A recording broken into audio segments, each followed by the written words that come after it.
problem today.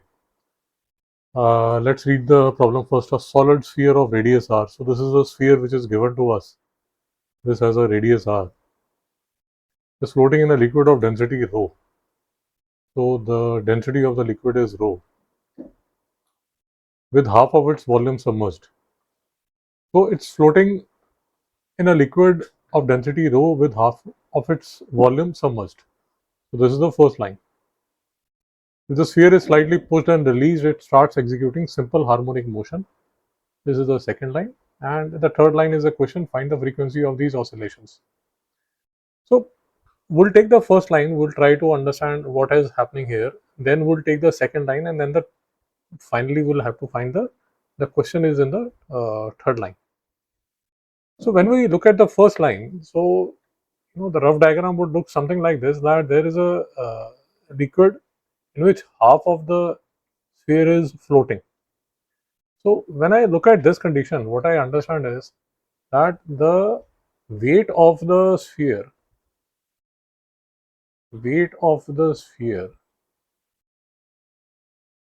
would be balanced by the buoyant force of the liquid on the sphere.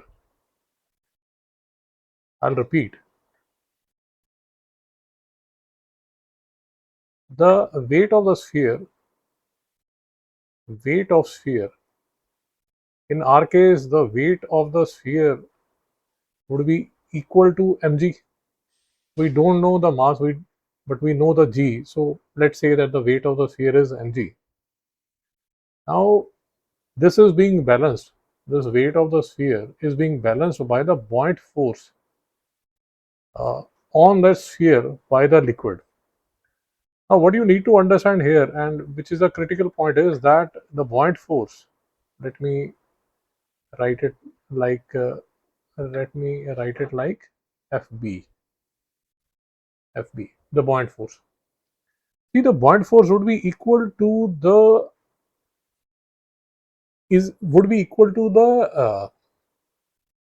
weight of the liquid which is displaced. Weight of liquid displaced. Now the weight of the liquid that will be displaced would be equal to we know that mass is equal to density. Let me write the famous formula. Let me write in terms of the famous formula. Density is equal to mass per unit volume. So therefore mass would be equal to density into volume. So mass into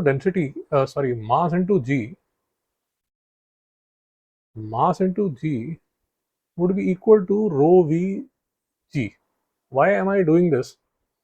Because I want to arrive at the formula of weight of liquid displaced. This would be equal to density of the liquid multiplied by the volume of the liquid displaced multiplied by G. And what would be the volume of the liquid displaced? That would be equal to the volume of half the sphere, which will be equal to 2 by 3 pi r cube into G. Let me take you through the explanation again. See, in the first line, the solid sphere is floating with half of its volume submerged. So what we understand is that the weight of the sphere would be balanced by the buoyant force of the liquid. Now the weight of the sphere would be equal to mg. This would be equal to mg. M is the mass of the sphere, g is the acceleration due to gravity. The buoyant force would be equal to the weight of the liquid displaced. Always remember this. This is something that you need to always remember. The buoyant force is equal to weight of liquid displaced.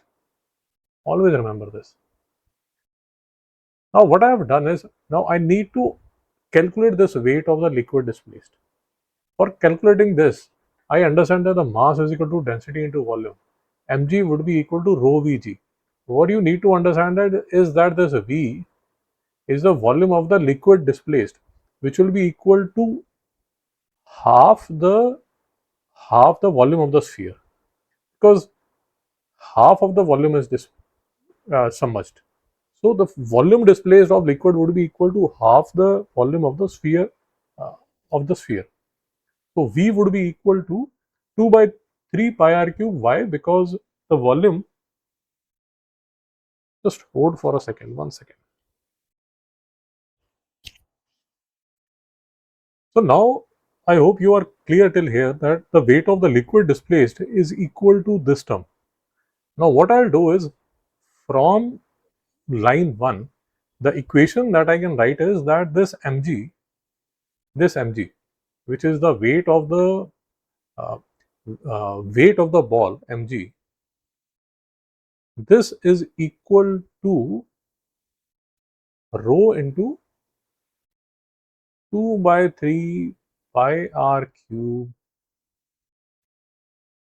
2 by 3 pi r cube into g. Now using this, what I can derive is, basically this is my equilibrium condition, this is my equilibrium condition, this is my equilibrium condition, this is my equilibrium condition.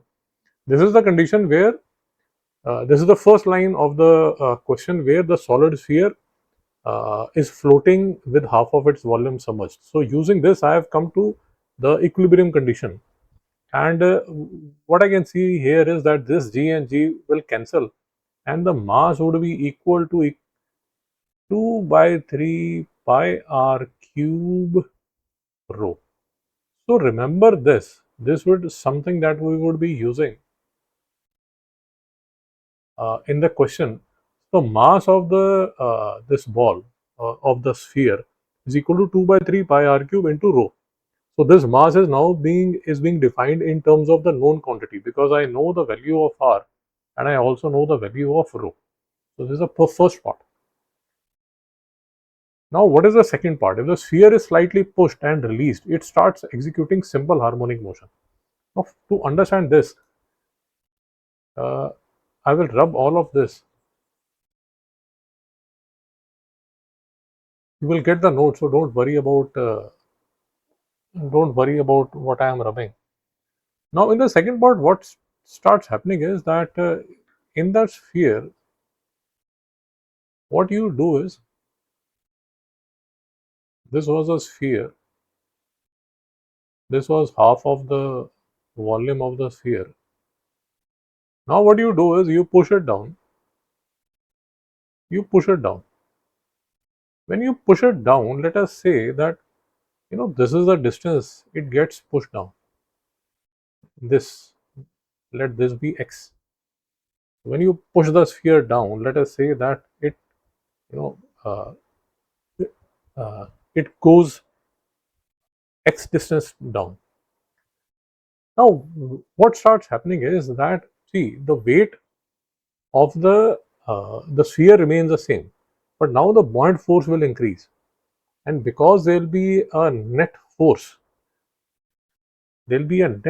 which will be pointing upwards.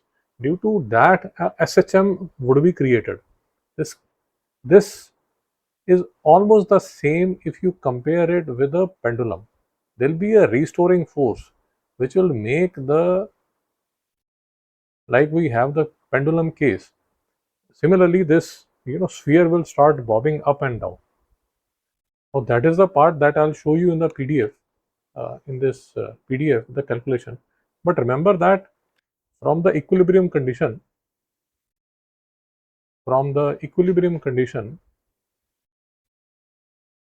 this is a mass which I have calculated. This is a mass I have calculated. Now let's look at the second part. Now, when you have pushed the sphere down, see, 2 by 3 pi r cube was already there. When you push it down, there is a further volume of pi r square h, which is there. Let me explain this pi r square x term. See, what it does is that let us assume that I have taken the slice of the sphere. This slice of sphere looks something like this, because x is a small amount. So this slice of sphere can be sort of thought like a cylinder. So the volume of cylinder is pi r square h, pi r square into h. In our case, the r would be equal to capital R and this h would be equal to x. Why? Because this radius of the sphere is r. And why is it? Because half was, the sphere was at half level, so the radius is r, and then you push it slightly down. It's approximately, the radius is approximately equal to r only, because the distance x is small. So that is why this additional volume is displaced. Hope this is making sense. So that is why now what is happening is that this additional pi r square x would be there. This additional pi r square x would be there. So r, so this is the volume, and r, because this is the volume, the buoyant force in the second case, this is case 2, when it is pushed down, r, this is the volume. I multiplied this by rho g. This is the volume. I multiplied this by rho g.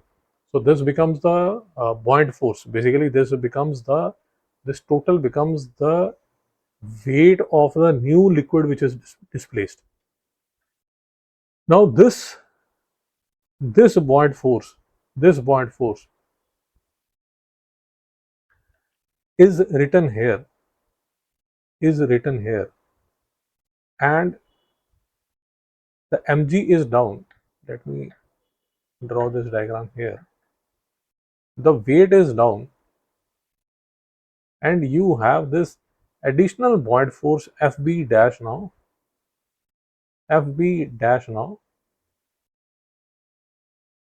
additional fb dash now.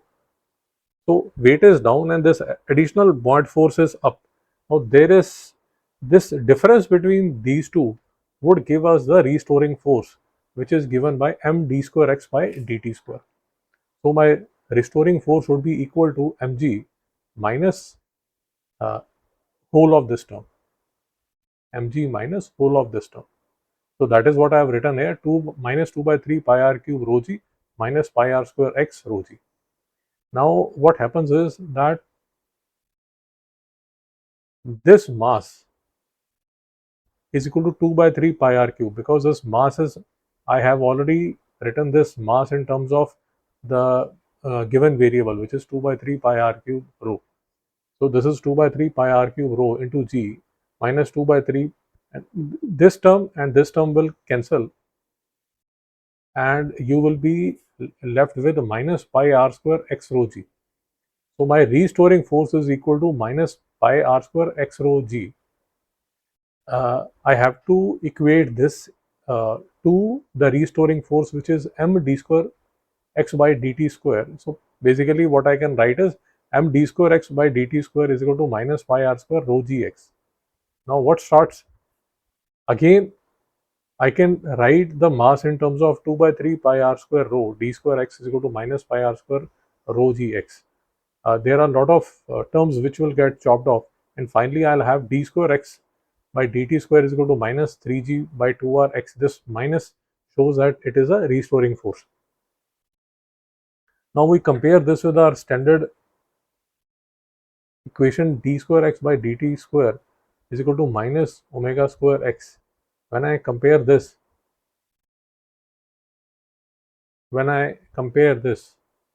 so omega would be equal to 3g by 2r.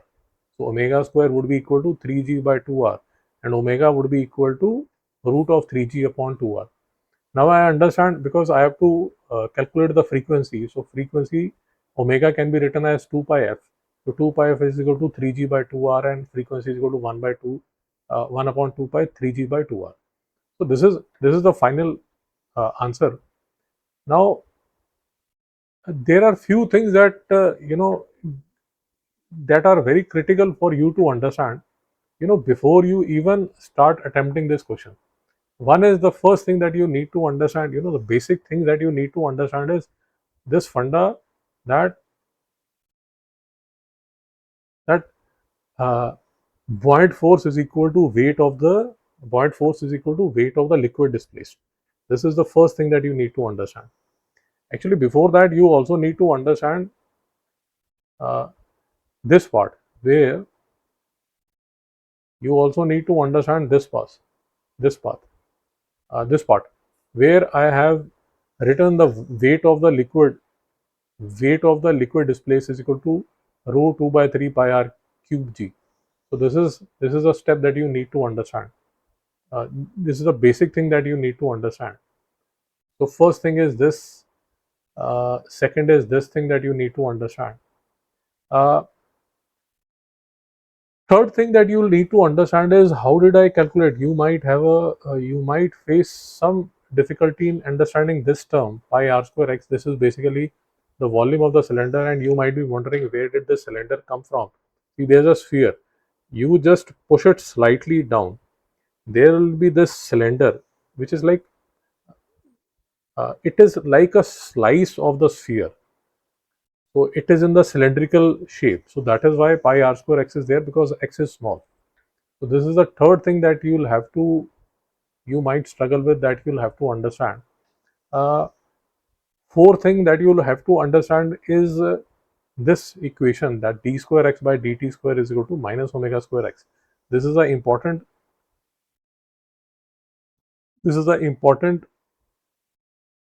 formula you need to understand. This is part of SHM. In SHM chapter, this is discussed. And finally, this omega is equal to 2 pi f. So see, why these questions are good is, why doing these kind of questions is good is because here we are using concepts from two chapters. So that is why these questions are very good. If you are not, uh, if there are few if there are few things you are not able to understand, so for example, if you are not able to understand omega is equal to 2 pi, or you are not able to understand d square x by dt square is equal to omega square x, or you are not able to understand that the first funda that we discussed, that buoyant force is equal to weight of the liquid displaced. I'll put few links in the comment section. You can have a look at those lectures. They will be useful. So I hope this was useful, and best of luck.